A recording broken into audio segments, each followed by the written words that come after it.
You know, people think that soup is really complicated, but honestly, just water and vegetables.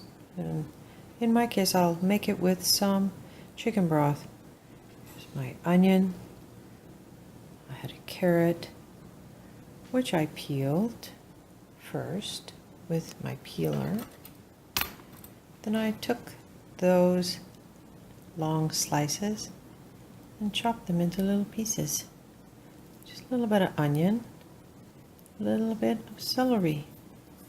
And what we'll do is we'll put these in a pot with a little bit of oil, and we'll go ahead and kind of just simmer them slightly in the oil to soften them.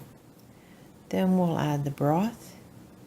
We'll add some aromatics like a bay leaf, maybe some peppercorns. See, I'm just going to make a basic chicken broth today. I have chicken soup.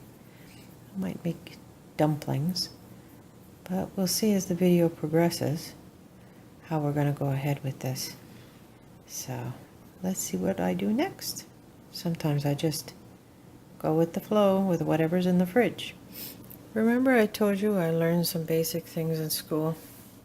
One of the things I learned in school that I actually have never done before is heat the pot before you put in the oil. Now you can move the pot off the heat when you add the oil, but I'm not going to do that today. I'm just going to add a little bit of oil in. Then let the oil heat up, and you can usually see it when it starts having little waves in it. Then add your veggies. Okay? So I think some of these small steps make a huge difference in how you cook. And I've been cooking for 50 years. Maybe more. Don't tell anybody. And these small steps that I've learned at school have changed everything about how my food tastes, I think. So now add your veggies and then stir them around and soften them, okay? Then I'll get my broth when I know that my veggies are done.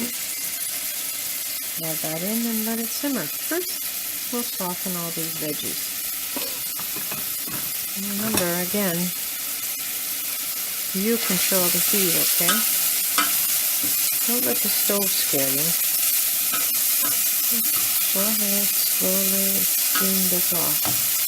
Now the ratios in school are, which is also something I didn't know, half of whatever you put in should be onion. Then the other 25% carrot and 25% celery. It's the best aromatic ratio. Okay? So let me just finish this and then I'll add the broth. I'll show you that. So here's my chicken broth. Pretty cool, right? Look at that shell.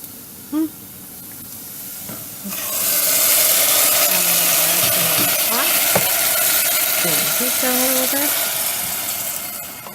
This will be how, look at my lovely soup starting. See?